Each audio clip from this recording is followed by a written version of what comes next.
Ada apa di balik pernikahan? Saudara-saudara yang tidak punya pasangan, maksudnya pasangannya tidak datang, sudah pergi kepada Bapa di sorga, bahkan yang sedang merencanakan, Tuhan juga memberkati saudara-saudara. Amin. Saya ingin mengajukan pertanyaan penting, khusus untuk yang berpasang-pasangan. Tolong gunakan 30 detik untuk saling tanya, mengapa kalian berdua memutuskan untuk menikah. 30 detik saja. Silakan.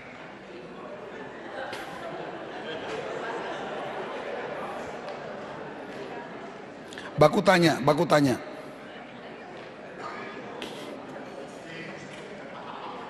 Yang belum kawin jangan tanya siapa-siapa.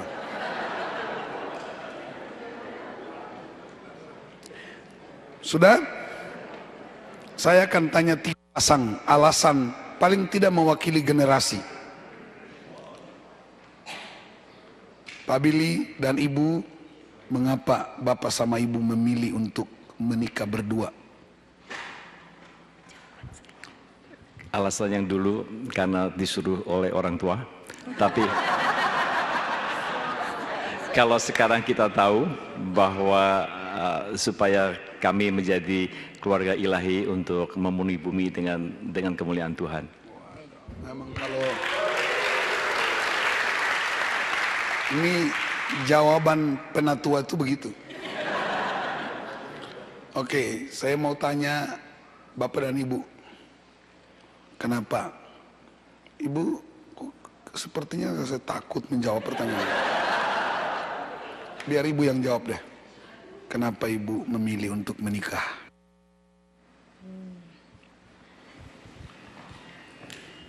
Karena disuruh orang tuanya juga. Iya, dulunya juga emang kalau kita udah dewasa ya harus disuruh. Ya sebaiknya ya menikah untuk membangun rumah tangga gitu. Sebaiknya menikah ya. Kalau nggak menikah apa kata dunia? Oke, saya juga mesti tanya pendeta, penatua, jemaat, pendeta.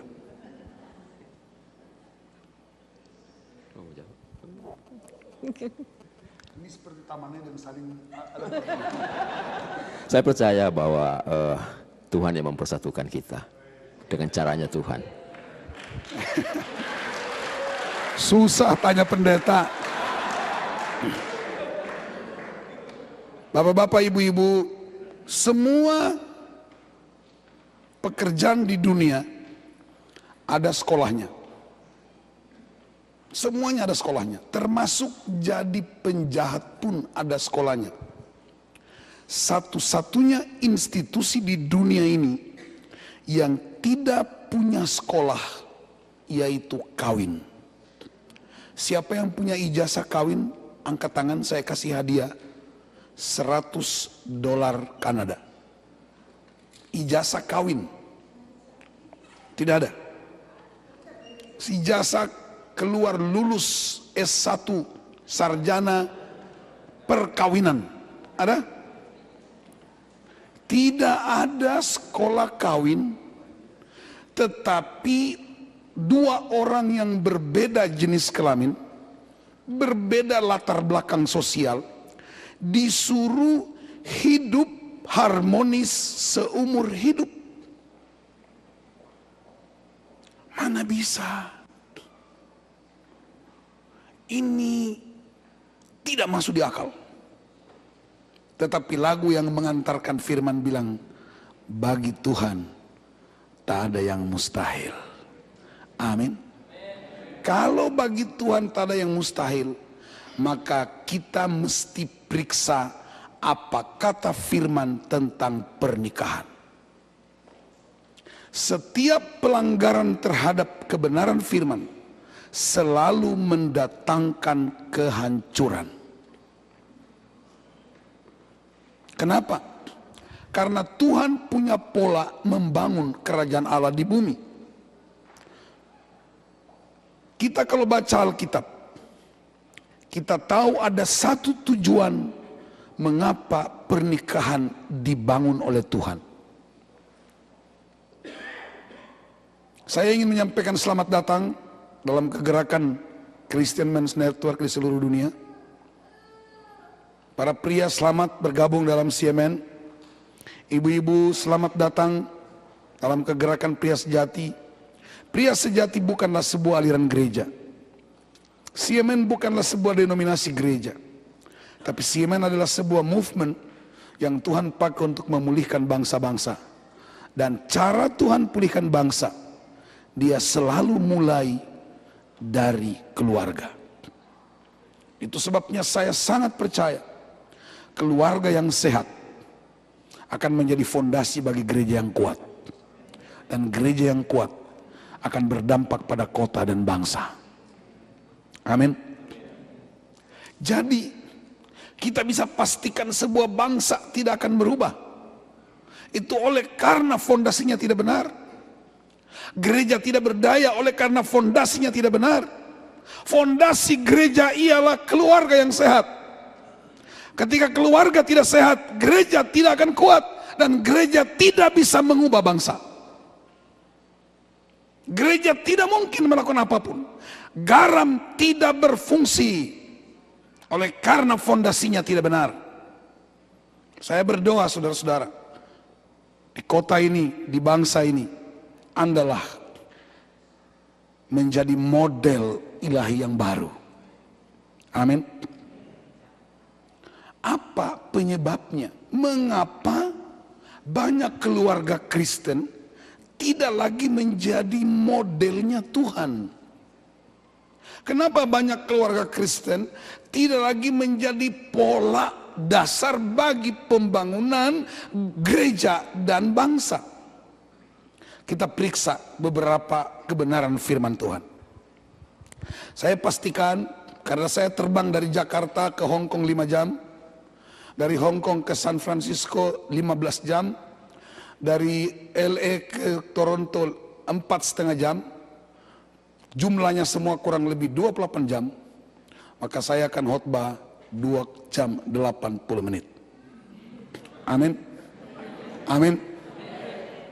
Supaya impas. Apakah saudara kuat 2 jam 80 menit? Siap? Itu 3 jam 20 menit. Siap? Kuat? Saya nggak kuat. Mari kita periksa Kejadian 1 ayat 28. Inilah dasar dimulainya sebuah keluarga. Tidak usah buka Alkitab.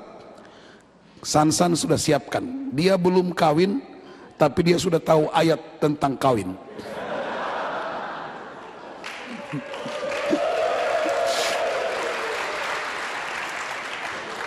Coba kita baca sama-sama 1, 2, 3. Allah memberkati mereka. Lalu Allah berfirman kepada mereka, beranak cuculah dan bertambah banyak. Penuhilah bumi dan taklukkanlah itu. Berkuasalah atas ikan-ikan di laut, burung-burung di udara, dan atas segala binatang yang merayap di bumi. Periksa ayat ini. Ayat ini berkata, Allah memberkati mereka, baru kemudian Allah beri otoritas untuk beranak cucu. Allah memberkati mereka. Dasarnya dimulai dengan berkat dari Tuhan. Baru bikin anak. Kita orang Indonesia terbalik. Di Kanada enggak. Bikin anak dulu, baru diberkati. Makanya orang Hokian bilang pantasan amsyong. Diberkati dulu, baru bikin anak. Ini polanya terbalik. Gedung ini bisa berdiri kokoh oleh karena fondasinya kuat. Tidak ada orang yang bangun atap dulu baru bangun fondasi.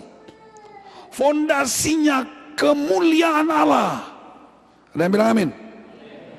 Baru kemudian dapat kuasa untuk bikin anak.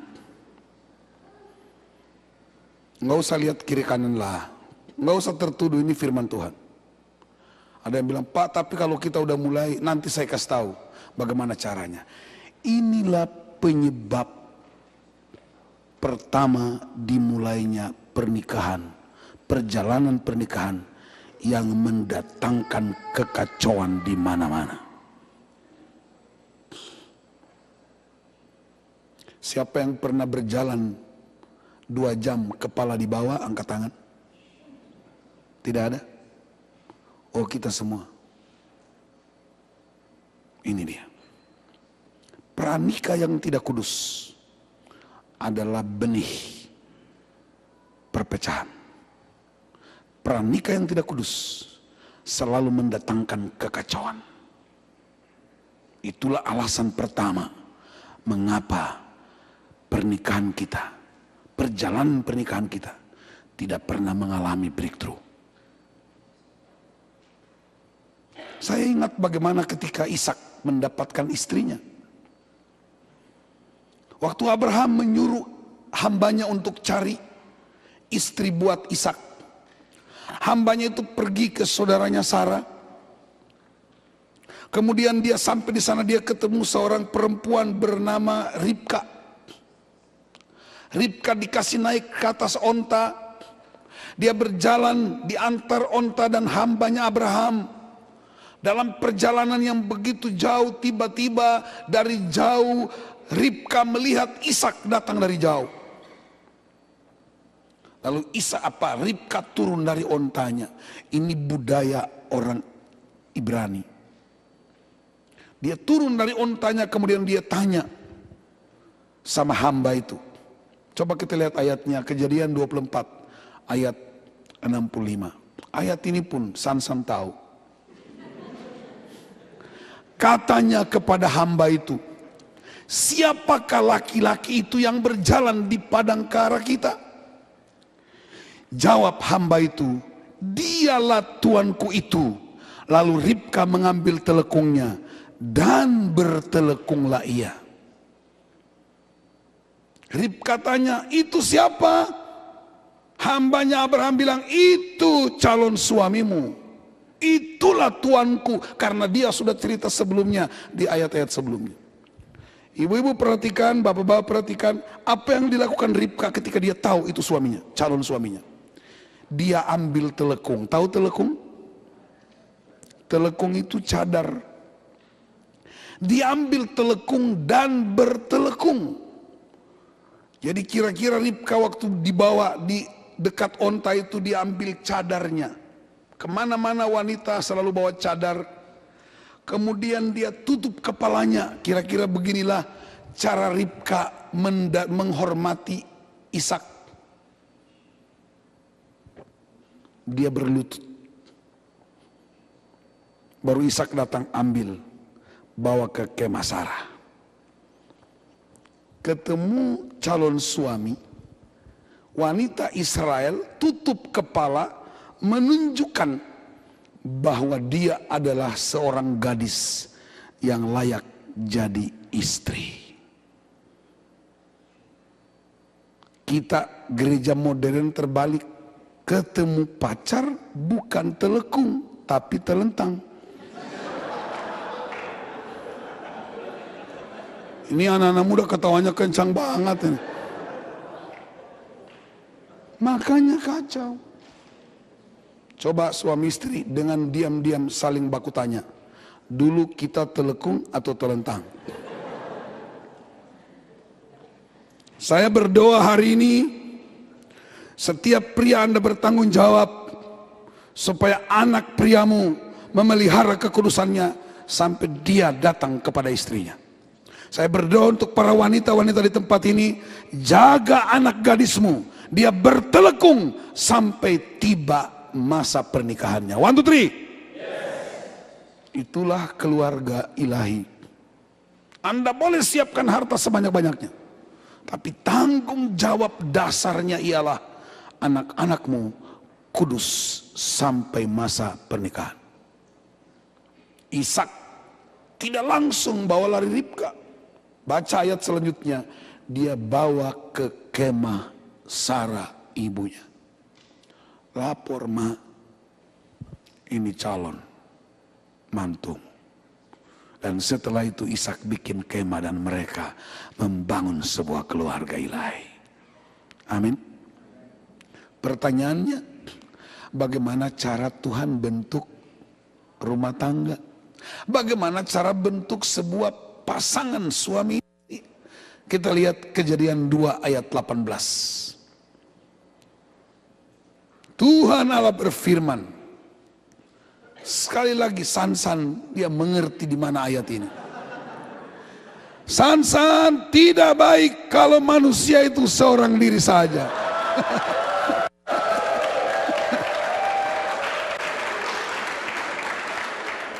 Masa Sansan saja? Fani, tidak baik manusia itu seorang diri saja. Ya supaya fair lah. Ya. Tidak baik manusia itu seorang diri saja. Coba ibu-ibu bilang sama suamimu, Pak, tidak baik kau seorang diri. Kasih tahu, ibu-ibu kasih tahu sama suami. Udah mereka udah jinak, 3 hari udah jinak deh. Nggak usah takut lah, udah pemulihan pria sejati. Coba ibu-ibu bilang sama suamimu, Pak, tidak baik kau seorang diri. Ada bapak-bapak bilang, wah lebih baik aku seorang diri kok. Aku akan menjadikan penolong baginya yang sepadan dengan dia. Amin. Tuhan tidak hanya bilang tidak baik, tapi dia kasih jalan keluar, akan beri penolong. Tuhan tidak bilang tidak baik kau seorang diri, aku akan kasih gembala. Aku akan kasih penatua.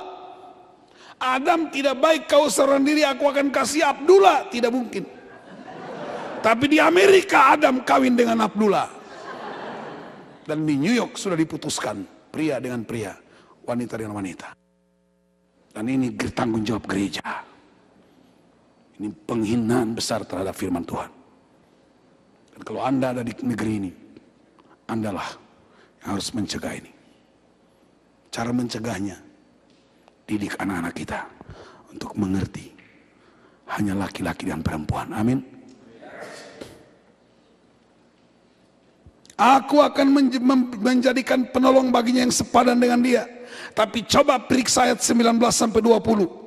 Tuhan tidak bawa penolong. Yang Tuhan bawa kepada Adam binatang-binatang. Perhatikan ayat 19. Lalu Tuhan Allah membentuk dari tanah segala binatang hutan dan segala burung di udara. Dibawanya semua kepada manusia itu untuk melihat bagaimana ia menamainya. Dan seperti nama yang diberikan manusia itu kepada tiap-tiap makhluk yang hidup, demikianlah nanti nama makhluk itu. Ayat 20. Manusia itu memberi nama kepada segala ternak, kepada burung-burung di udara, kepada segala binatang hutan. Tetapi baginya sendiri ia tidak menjumpai penolong yang sepadan dengan dia. Tuhan bawa binatang-binatang, suruh Adam kasih nama. Ingat, semua nama binatang itu diberikan oleh Adam, bukan oleh Disneyland, bukan oleh presiden, bukan oleh kepala dinas peternakan, bukan.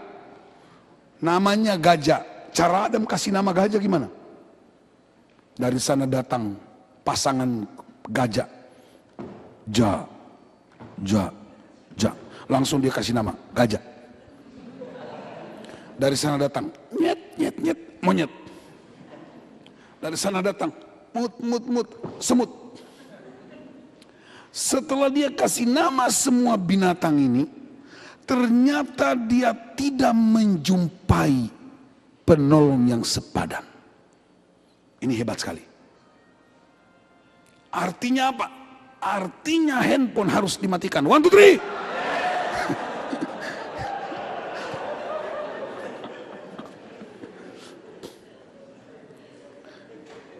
Dengar pria-pria, Anda punya otoritas untuk menentukan tujuan hidup binatang. Dan semua binatang tidak sepadan dengan engkau. Tapi hari ini banyak pria kalau marah, dia memberi gelar buat istrinya binatang-binatang. Pagi dia marah sama istrinya, dia bilang begini, babi kau. Yang bikin saya heran, malam dia peluk itu babi.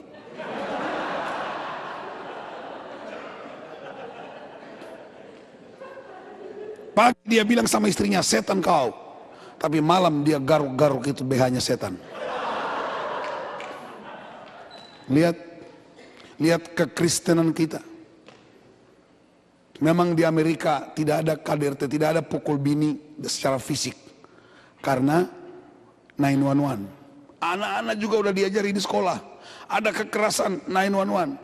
Mereka lebih hafal 911 daripada kitab Matius pasal 1 ayat 1. Tapi kekerasan rumah tangga ada. Perkataan-perkataan. Karena itu nggak ada buktinya. Makanya sekarang beberapa ibu kemana-mana di rumah pun dia pasang handphone, ada rekamannya. Ini rekamannya. Dia pernah bilang saya binatang. Lihat. Dengar baik-baik pria. Semua binatang tidak sepadan. Tahu artinya tidak sepadan? Mau tahu apa artinya tidak sepadan? Mau tahu? Tidak sepadan artinya tidak sepadan. 1, 2, 3. Artinya mereka rendah. Hai anjing kau rendah. Hai babi kau rendah. Hai monyet kau rendah. Kau tidak selevel dengan aku. Dan aku yang tentukan nasibmu. Amin. Hari ini, kalau pernah ada pria yang pernah mengatakan sesuatu yang buruk, Tuhan perintahkan, bertobatlah. Karena perkataanmu punya kuasa untuk menjadikan sesuatu. Di Papua, saudara, ada satu wanita minta cerai sama suaminya. Karena dia bilang tiap hari suamiku bilang aku babi. Lebih baik aku pergi. Masa babi hidup sama manusia. Lihat keadaan kita hari ini. Lalu bagaimana caranya? Tuhan bentuk supaya penolong ini datang. Perhatikan ayat 21. Ayat 21. San, kamu begitu terlena dengan ayat tadi. Lalu Tuhan Allah membuat manusia itu tidur nyenyak. Lihat, bawa binatang, Adam disuruh kasih nama. Enggak ketemu penolong, dibikin tidur nyenyak. Ketika ia tidur, Tuhan Allah mengambil salah satu rusuk daripadanya. Lalu menutup tempat itu dengan daging, ayat 22. Dan dari rusuk yang diambil Tuhan Allah dari manusia itu, dibangunnyalah seorang perempuan, lalu dibawanya kepada manusia itu. Wow. Ternyata inilah cara Tuhan membangun sebuah rumah tangga ilahi. Adam disuruh tidur. Tidur nyenyak. Baru Tuhan ambil tulang rusuk, sebenarnya itu kan pembiusan pertama di dunia. Tuhan itu kan ahlinya. Ambil tulang rusuk bisa bikin bius lokal. Tapi kenapa Adam disuruh tidur? Baru Tuhan ambil tulangnya. Tahu kenapa? Menurut orang-orang di Madiun, ini teologi Madiun. Kalau Adam bangun, nanti Adam tanya, Tuhan, kenapa ambil tulang rusukku? Nanti Tuhan bilang, semua binatang tadi itu nggak cocok sama kamu. Jadi aku ambil tulang rusukmu, aku mau bikin istrimu. Adam nanti tanya, Tuhan, jadi itu buat aku. Benar, aduh Tuhan, kalau itu buat aku, berarti itu kan kepentinganku. Kalau begitu Tuhan tolong, bikin sesuai dengan seleraku. Tuhan tolong, pinggangnya jangan terlalu lebar. Bibirnya jangan terlalu tebal. Hidungnya jangan mancung ke dalam. Adam, kau tidur saja. Kalau kau bangun nanti kau ribut berisik. Kau tidur saja, kau cukup terima bersih tanpa biaya pengiriman. 1, 2, 3. Jadilah perempuan ini. Tuhan yang bikin, Tuhan yang bawa. Dan para pria, dengar baik-baik. Anda terima tanpa biaya pengiriman. Amin. Siapa yang bawa istrimu? Siapa yang bawa istrimu? Coba ulang para pria, siapa yang bawa istrimu? Jangan main-main dengan Tuhan. Kalau dia yang bawa, dia tahu itu cocok buat Anda. Coba bilang sama istrimu, Ma, kau wanita yang paling cocok dengan aku. Coba bilang. Amin.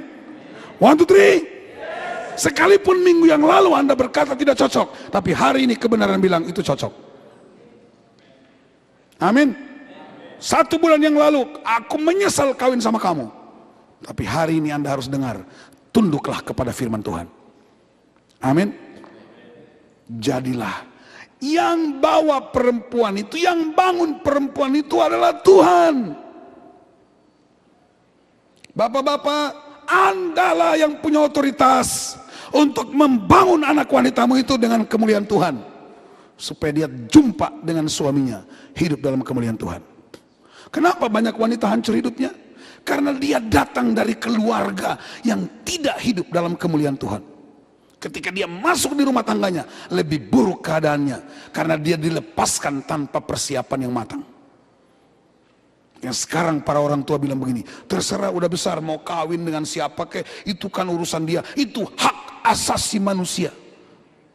Ayat Alkitab nggak bilang begitu. Alkitab bilang dibangun oleh Tuhan, dididik dengan firman Allah, kemudian dibawa kepada suaminya. Amin. Apa respons Adam waktu wanita ini datang? Perhatikan ayat 23. Lalu berkatalah manusia itu, coba lagi tidur, tiba-tiba datang perempuan ini. Lalu Adam bikin proklamasi pertama di Taman Eden.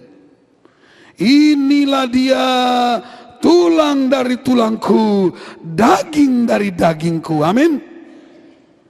Amin. Dari mana Adam tahu kalau itu tulang dan dagingnya? Kan waktu diambil dia sedang tidur. Apakah ada kameramen di situ? Apakah ada juru tulis di situ? Ada sekretaris pribadi? Saya mau tanya, siapa yang beritahu Adam? Lalu kemudian dia bikin pengumuman, inilah dia, tulang dari tulangku, daging dari dagingku. Siapa yang kasih tahu? Ada yang beritahu? Dengar. Pria yang hidup dalam kemuliaan Tuhan, sekalipun tidur, waktu dia bangun, dia akan beri respons dengan benar.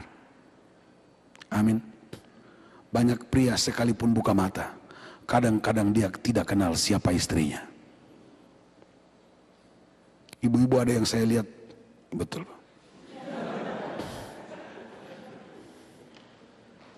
Inilah dia. Oke, sekarang kita mau praktek dulu. Anggaplah saya Adam sedang tidur.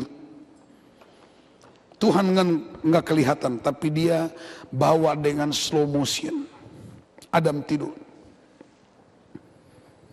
Tidur nyenyak.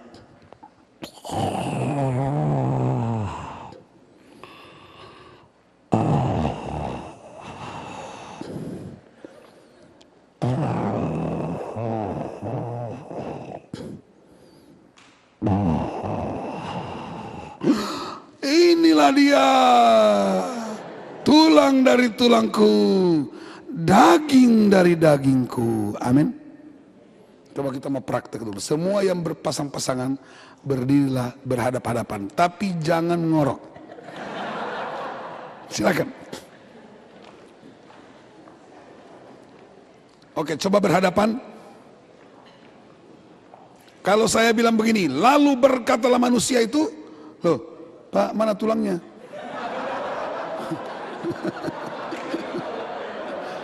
Oke, ibu lagi lihat anak kecil. Oke, no problem. Oke, tapi Bapak nggak usah tunjuk kiri kanan ya. Okay. Yang di sebelah kiri saya, ingat, jangan tunjuk sembarangan. Saya waktu bilang, lalu berkatalah manusia itu, bapak-bapak langsung tunjuk istrimu, lihat matanya tunjuk dia. Bilang begini, inilah dia, tulang dari tulangku, daging dari dagingku. Kalau ayat itu terlalu panjang, singkat aja. Kau tulangku dan dagingku, udah itu aja. Oke? Siap? Lalu berkatalah manusia itu,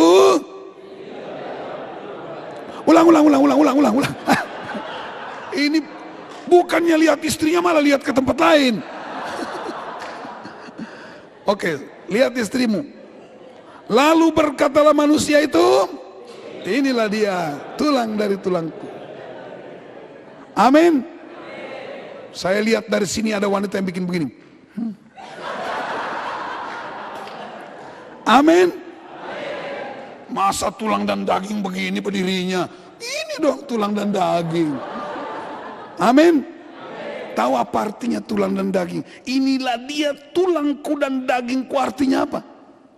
Artinya istrimu ini bukan lampiran, bukan barang sesuatu di luar tubuhmu. Dia adalah engkau.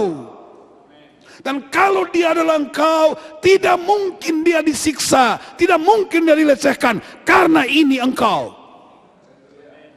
Amin. 1, 2, 3.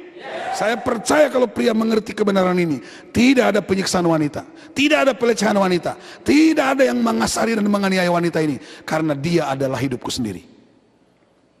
Dan bahkan Yesus bilang, kalian tulangku dan dagingku, dalam Efesus 5.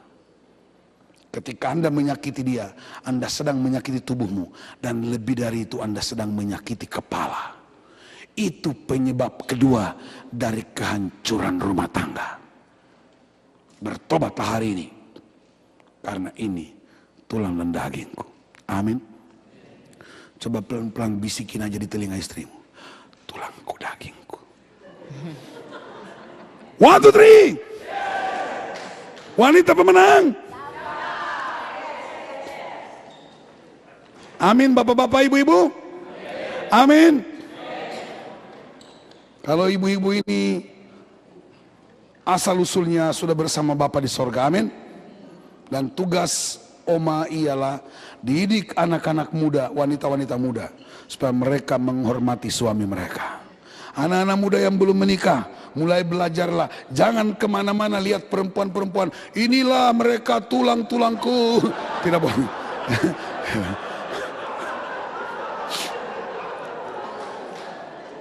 Firman Tuhan utuh sempurna untuk semua. Amin.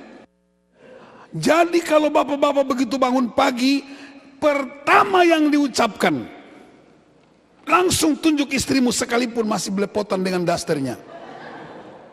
Langsung tunjuk, tulangku, dagingku. Amin. Masuk di restroomnya, balik lagi, tulangku, dagingku. Hafal sampai jadi kuasa. Supaya begitu Anda sampai di kantor, Anda telepon lagi, ma ingat tulangku dagingku. Ibu-ibu telepon suamimu, Pak jangan lupa aku tulangmu dan dagingmu. Supaya ketika ada perempuan-perempuan lain di kantormu dan di sekitarmu, Anda akan bilang begini, mereka itu tulang belulang. Amin. 1, 2, 3. Kalau enggak, nanti kau terikat dengan tulang yang sana lagi. Mereka itu bukan tulang dan dagingmu, hanya satu-satunya tulang dan dagingmu. Amin.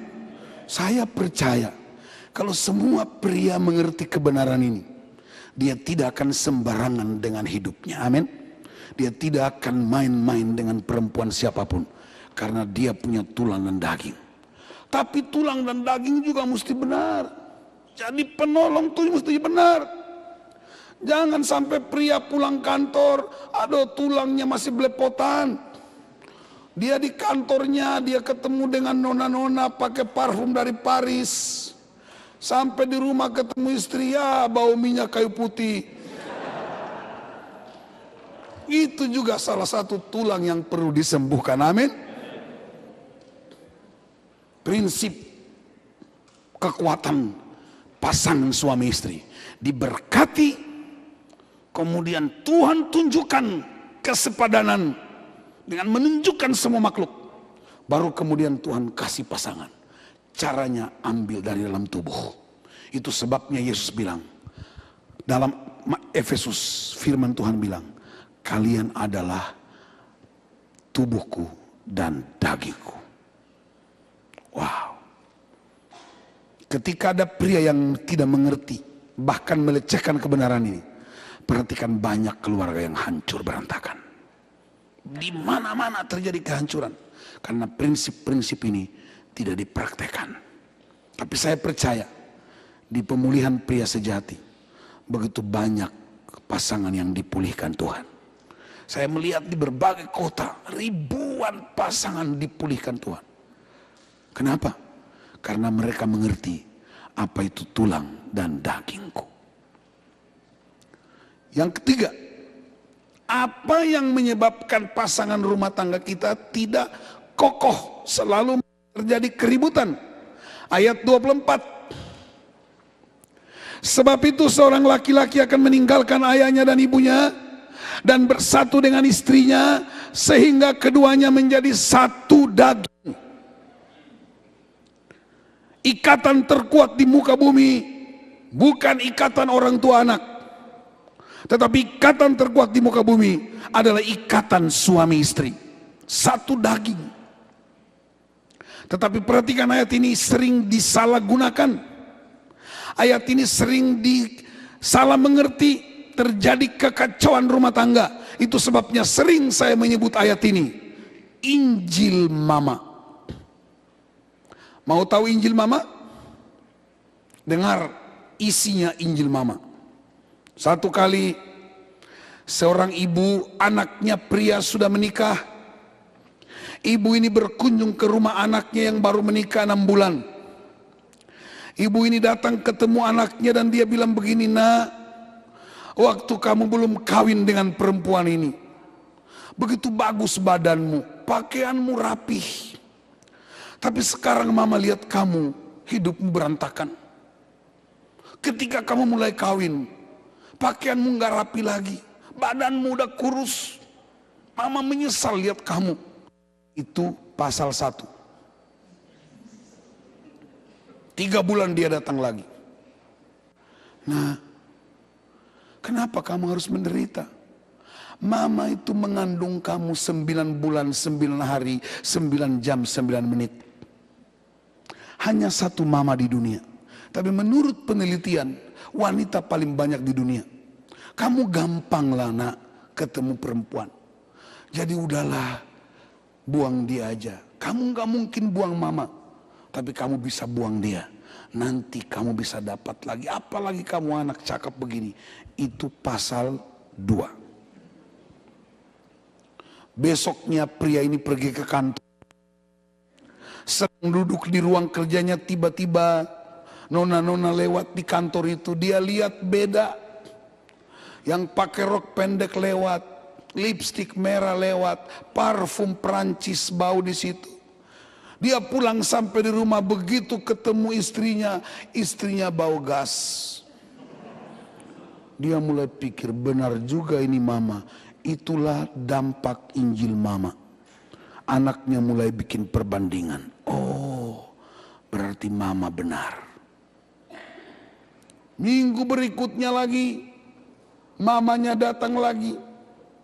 Nah, mama kan udah bilang, kawin itu seperti pakai baju.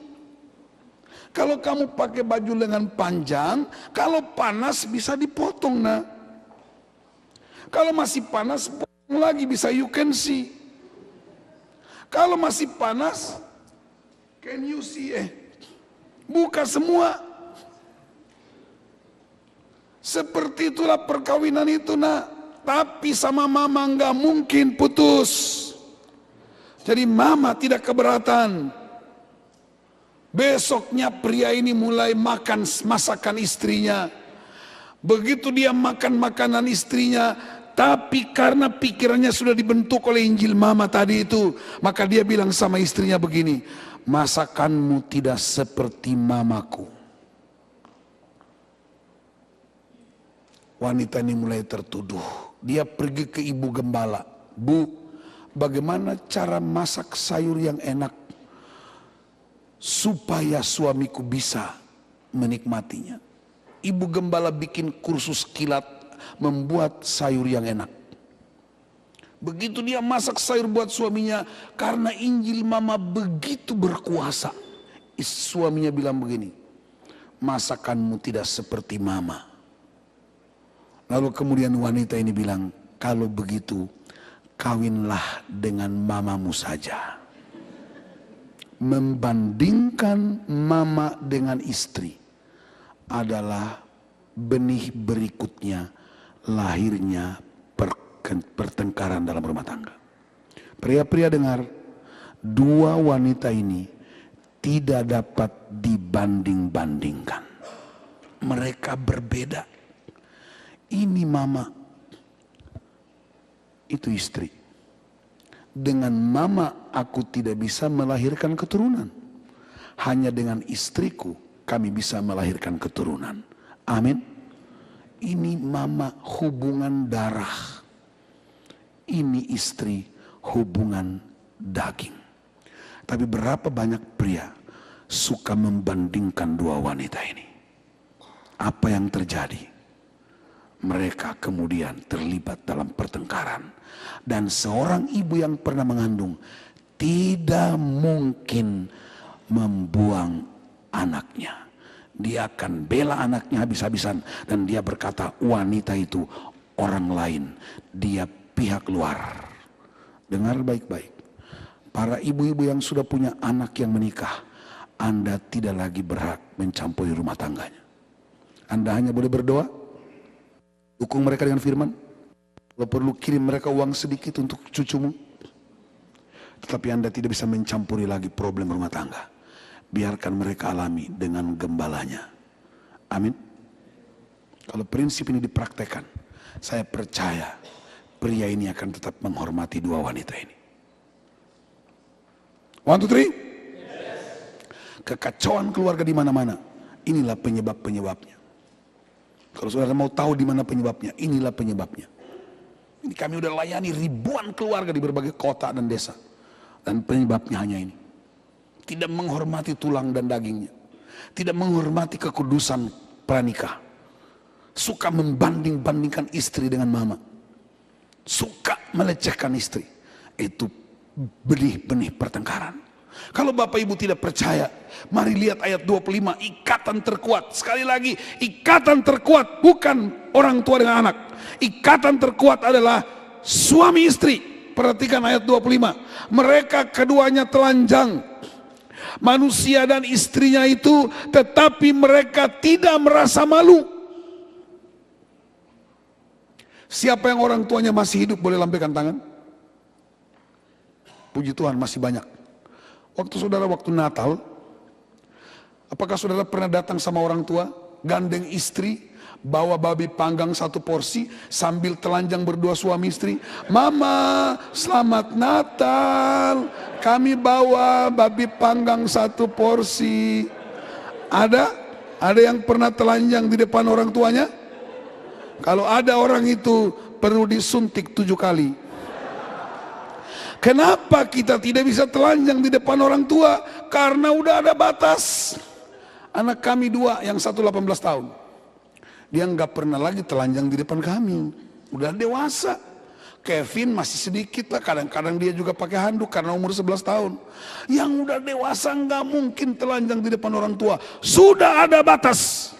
Tetapi saya mau tanya, suami istri bisa telanjang berdua? Bisa? Bilang sama sebelah, itu yang kita suka. Kenapa bisa telanjang berdua? Karena satu daging. Amin. Dan ayat itu bilang mereka manusia dan istrinya itu, tetapi mereka tidak merasa malu. Tetapi hari ini banyak pria telanjang di mana-mana tidak tahu malu. Ibu-ibu bilang sama suami, Pak, telanjang dengan aku aja, jangan dengan yang lain. Kasih tahu, tanya. Amin. Amin. Telanjang juga artinya apa? Hidup terbuka. Tidak ada rahasia suami istri. Saya mau tanya, rahasia apa lagi? Kita udah telanjang berdua suami istri, mau rahasia apa lagi? Tapi hari ini banyak wanita tidak tahu berapa gaji suaminya. Itu benih berikutnya. Banyak wanita tidak tahu PIN ATM suaminya. Itu benih berikutnya, benih perpecahan ketika ada ketertutupan suami istri. Istri tidak tahu berapa gaji suami, suami tidak tahu berapa gaji istri. Bahkan ada pria yang tidak simpan uang di rumah, dia taruh di jok mobilnya. Yang ketawa itu pengalaman. Yang tidak ketawa itu sampai sekarang masih simpan di jok mobilnya. Hidup kita terbuka, amin. Kalau hidup Anda tidak terbuka, dengar baik-baik, itulah tempat di mana iblis menaruh kekuatan, sehingga selalu penuh kecurigaan. Ada pria yang kirim uang ke mama, istri nggak tahu, itu benih pertengkaran. Ada wanita yang diam-diam kirim uang kepada papanya, suami nggak tahu. Itu juga benih pertengkaran. Saudara jangan pikir hal biasa. Bahkan yang lebih buruk lagi, ada pria yang sakit hati dengan istrinya. Ketika dia minta hubungan seks dengan istrinya suka bilang begini, "Pak, lagi datang bulan." Besok lagi, "Pak, datang matahari." Besok lagi, "Pak, datang bintang-bintang." Akhirnya ada wanita bilang begini, "Kau ini pria macam apa? Cuma manfaatkan tubuhku saja." Nah kalau dia pergi ke tubuh lain, kau marah. Mau pakai tubuh siapa? Memang tubuhmu mau dikasih buat siapa? Kasih buat suamimu kan?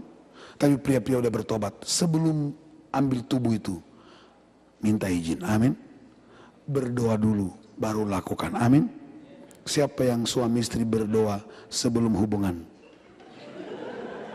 Coba angkat tangan. Amin. Ini benar. Saya juga tidak bermaksud waktu istrimu udah telanjang, "Oh haleluya, oh haleluya, Engkau baik Tuhan, oh thank you Jesus Lord." Bukan begitu. Doa dulu sama istri. Amin. Dulu saya juga begitu. Tapi puji Tuhan, ajak istri berdoa. Kita bangun hubungan. Ya kadang-kadang memang pria itu, ya begitulah pria Indonesia. Itulah Indonesia. 1, 2, 3. Sekarang, saudara, kami melihat ada pria di Indonesia, mereka mengalami perceraian 21 tahun. 21 tahun cerai. Prianya itu dibawa lari kuntilanak. Kuntilanaknya itu 7 ekor. Karena ganti pasangan 7 kali. Saya menyebut pria yang pergi dengan perempuan lain. Itu kuntilanak bawa lari, suanggi. Tapi istrinya terus berdoa. Siang malam berdoa. Dan waktu Ken pria sejati.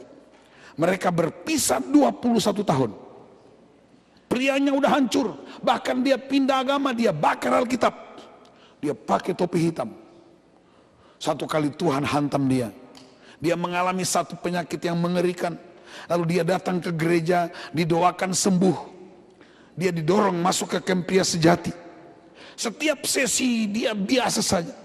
Begitu istri saya menyampaikan sesi tip $1, dia meraung-raung di ruangan itu. Begitu disuruh bikin sesuatu, dia kirim kepada istrinya. Dia melalui beberapa orang, saudaraku. Dan kota itu berbeda, butuh waktu 4 jam dengan kapal laut. Begitu sesi pernikahan seperti ini, saudara tahu apa yang terjadi? Tiba-tiba muncul istrinya dan 2 gadis yang sudah besar. Sebuah keajaiban luar biasa. Pria bertobat, roh takut Tuhan dialami oleh keluarganya. Wanita ini datang masuk ke ruangan. Saudara, saya butuh waktu 30 menit baru bisa berkhotbah. Karena semua pria dilawat Tuhan. Wanita-wanita dilawat Tuhan. Perpisahan 21 tahun. Ketika kuasa firman bekerja di kem itu, pria ini ambil keputusan kembali kepada istri perjanjian. Amin. Dan hari ini mereka mengalami terobosan luar biasa. Di Indonesia, saudara, banyak mujizat. Pria-pria hidup dalam kemuliaan Tuhan, bertobat datang kepada Tuhan ketika mereka tahu kebenaran firman Tuhan. Hidup mereka berubah. Gereja mengalami perubahan yang sangat dahsyat. Kalau ini kita praktekkan terus menerus, saya percaya keluarga-keluarga ini akan menjadi model untuk keluarga-keluarga lain di bangsa ini. Amin. Sekarang saya mau tutup pertanyaannya. Ialah, ada apa di balik pernikahan? Kita lihat ayat yang terakhir. Efesus 5 ayat 32. Ayat ini bilang begini. Sebelumnya coba buka ayat 31 supaya ada nyambung ke ayat 32. Ayat 31 bilang, sebab itu seorang laki-laki akan meninggalkan ayahnya dan ibunya dan bersatu dengan istrinya sehingga mereka keduanya menjadi satu daging. Ini ayat dikutip 3 kali di Alkitab. Ayat ini dibaca di Kejadian 2, Yesus kutip di Matius 19, dan Paulus kutip di Efesus 5. Ternyata pernikahan Kristen punya tujuan. Ayat 32 adalah tujuannya. Dia bilang begini, rahasia ini besar. Katakan sama-sama, rahasia ini besar. Satu-satunya ayat di Alkitab yang berkata sebuah rahasia besar. Mau tahu rahasianya? Mau tahu rahasianya? Mau tahu Bapak Ibu? Rahasia. Mau tahu rahasianya Pak? Mau tahu? Apa rahasianya? Mau tahu nggak? Rahasia. Rahasia hanya bisa diberitahukan selalu kepada anggota kelompok itu. Tidak mungkin, oh ini rahasia perusahaan. Bapak mau tanya, oh rahasia perusahaan. Apa-apa rahasia perusahaan. Ini rahasia kerajaan Allah. Dan hanya diberitahukan kepada anggota kerajaan Allah. Dan siapa anggota kerajaan Allah? Mereka yang mengerti pernikahan adalah sebuah tujuan ilahi. Amin. Lihat rahasianya apa? Tetapi yang aku maksudkan ialah hubungan Kristus dan jemaat. Saudara, tidak ada seorang pun di dunia yang pergi ke pasar beli gambar yang rusak. Tidak ada. Begitu saudara pernah lihat di pasar-pasar, ada orang pamerkan gambar tapi gambarnya itu copot di sebelahnya. Siapa yang mau beli gambar ini? Rusak di sini. Enggak ada yang beli. Selalu orang jual gambar yang utuh. Tidak ada gambar atau lukisan yang sudah dirusak kemudian dikasih harganya. Ini lukisannya Pak. Kalau saya jual lukisan ini utuh, orang tertarik. Kalau lukisannya disobek dikit, enggak ada yang mau beli. Apalagi begini, enggak ada yang beli. Apalagi cuma jual sebelah, enggak ada yang beli. Pasangan suami istri adalah foto Kristus di bumi. Itulah rahasianya. Foto Kristus ini dipamerkan di bumi. Dan setiap orang yang melihat foto ini, dia akan tahu siapa Kristus. Pernikahan Kristen adalah lambang kerajaan Allah di bumi. Karena keluarga inilah yang akan melanjutkan. Makanya dia bilang beranak cucu bertambah banyak, penuhi bumi. Amin. Kapan orang bisa lihat Yesus? Yesus tidak hadir secara fisik seperti saya sekarang ini. Tapi Yesus bisa dilihat. Yesus bisa dialami. Ketika orang melihat suami istri ini, mereka sujud dan berkata, Tuhan, aku ketemu Kristus di Toronto. Kapan kamu lihat? Aku lihat foto ini begitu mulia. Amin. Tapi kalau foto ini rusak karena salah satu, tidak mungkin Kristus rusak. Hari ini, kalau ada yang pernah merusak foto ini, Pak, tapi kalau foto ini udah kayak begini gimana dong Pak? Gampang. Ada satu kuasa yang bisa pulihkan foto ini. Kuasa itu bernama darah Yesus. Kenapa kuasa darah Yesus? Karena dia dimulai di Taman Eden dengan sebuah pertumpahan darah. Dan darah itu disebut pertukaran total. Saya punya uang, Pak Billy, kemungkinan saya belum tahu. Tapi mungkin mata uang tertinggi di Kanada itu $20 ya. Atau 100, maksudnya kertasnya. 20 atau 100. Saya belum pernah lihat 100. Saya punya 20. Ya, tidak usah dikasih tunjuk buat saya. Nanti kalau dikasih, diambil kembali itu dosa.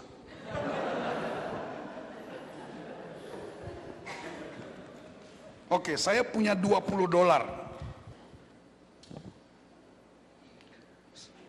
Siapa yang punya 1 sen Kanada? Ada? Mari.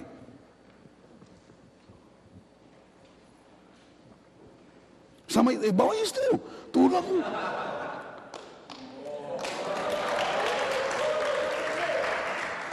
Mari Pak.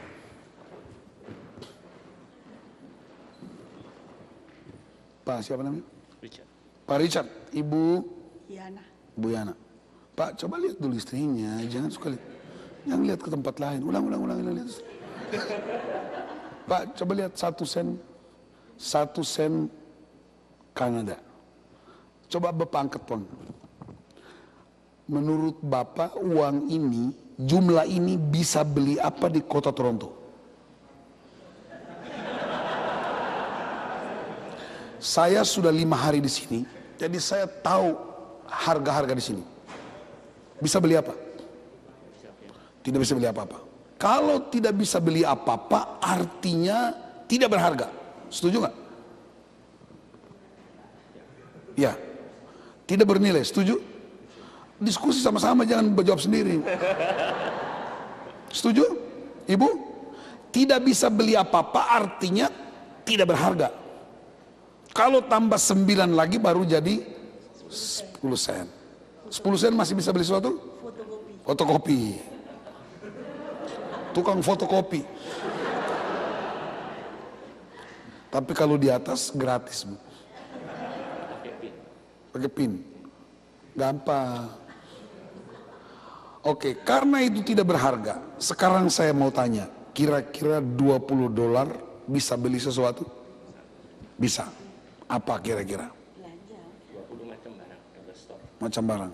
Oke. Belanja. Bisa belanja. Oke. Mau tukar nggak?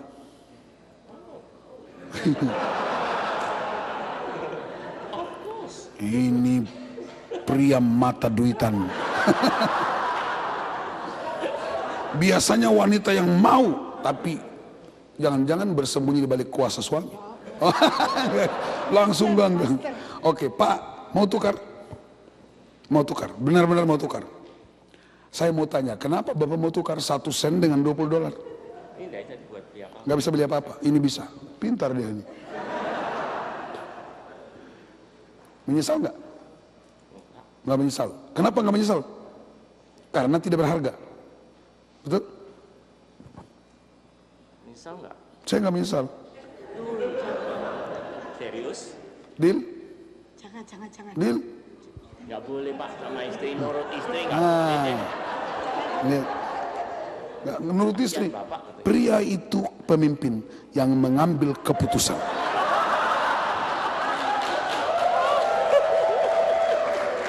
Saya sekarang mengerti kenapa Adam dan Hawa jatuh dalam dosa. Karena pria sudah tahu kebenaran, tetapi Hawa tetap menggoda suaminya. Makanya Bapak sekarang ambil keputusan. Sudah tahu ini tidak berharga, ini berharga. Mau tukar nggak? Mau? Deal? Deal. Tetap merasa ini lebih penting. No, bukan. Deal? Beri lebih better daripada Ini? Setuju? Deal? Udah, pergilah, bawalah berkatnya. Beri kemuliaan buat Tuhan.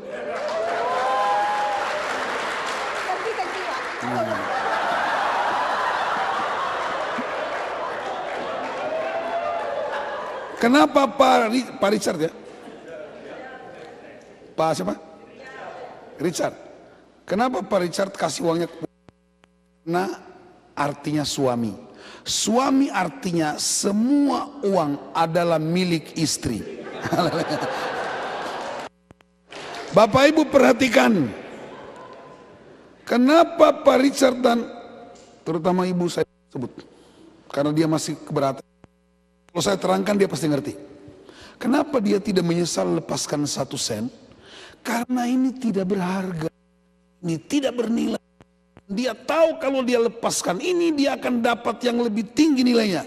Dengar baik-baik, penyaliban Kristus adalah pertukaran total. Anda yang harus putuskan apa yang tidak berharga dalam pernikahan kita. Tukarkan itu dan kuasa kemuliaan akan diberikan buat Anda. Berapa banyak pasangan yang masih mempertahankan yang tidak berharga dalam hidupnya. Ini sampah, tidak berharga. Karena tidak berharga harus dilepaskan. Karena ketika Anda melepaskan yang tidak berharga, Anda akan terima sesuatu yang lebih mulia.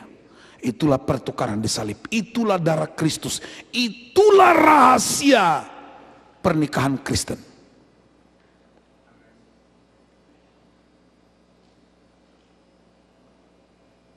Apa saja yang tidak berharga dalam pernikahan kita? Putuskan hari ini. Kata-kata yang kotor tidak berharga. Amarah yang menggebu-gebu tidak berharga. Egoisme pria tidak berharga. Prinsip-prinsip wanita yang menghukum suaminya tidak berharga. Anda hanya bisa menerima pemulihan darah Kristus memulihkan pasangan ini ketika Anda bersama-sama bikin daftar. Ini semua tidak berharga dan kami harus lepaskan supaya kami terima kemuliaan Tuhan. Itulah keutuhan foto. Saya mau bilang sama istri saya, mau bikin sebuah peragaan. Apa artinya foto yang mulia itu? Haleluya. Inilah dia, Nana Liur. Foto kita yang benar, foto kita kan suka begini. Di mana-mana orang foto begini. Betul? Jalan juga begini. Coba perhatikan. Inilah foto yang rusak. Selalu istri tuntut suami. Dan kalau tuntut suami, kamu harus begini, kamu harus begini. Terus lama-lama suami nggak kuat, jatuh. Saya mau tanya, suami jatuh ikut jatuh nggak? Jatuh orang tulang dan daging. Berapa banyak wanita yang tekan suaminya supaya ikut maunya. Pria juga mau tekan istrinya. Kamu harus begini, harus seperti mamaku. Tekan istri, istri jatuh, kamu juga pasti jatuh. Dan lihat masing-masing lihat ke depan. Urus dirinya sendiri. Istri lihat ke kiri, suami lihat ke kanan. Malam-malam ketemu di tempat tidur. Kau lagi. Ya dia lagi. Begitu ketemu lagi. Gak mau. Terus pertengkaran tidak pernah berakhir. Naik di satu mobil pun, suaminya nyetir mobil. Suami di sebelah kiri. Mobil di Kanada kan kiri, istrinya. Istri tetap begini, diam terus. Begitu sampai rumah. Lihat, ini foto yang rusak. Foto yang benar.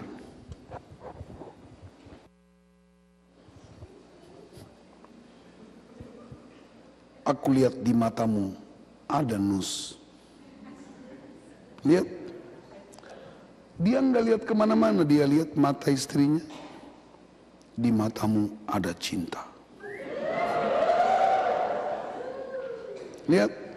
Waktu dia mau jatuh, saya punya kekuatan yang paling dahsyat untuk menarik dia. Ketika suaminya akan jatuh, dia punya kekuatan untuk menarik. Dan kemudian mereka masuk ke kamar dan katakan, matiin lampu nih. 1, 2, 3. Amin. Ini fotonya. Lihat. Saya lihat dia, dia lihat saya. Dia hitam, saya putih. Amin. Lo kan tulang dan daging. Ini ikatannya. Perhatikan. Tidak ada satupun kekuatan yang bisa masuk. Kalau ini, masing-masing urus dirinya. Kalau ini, sama-sama urus tubuhnya, sama-sama urus. Lihat, dunia ini milik kita berdua. Yang lain ngontrak. Siapa yang bisa masuk di sini? Kekuatannya dahsyat sekali.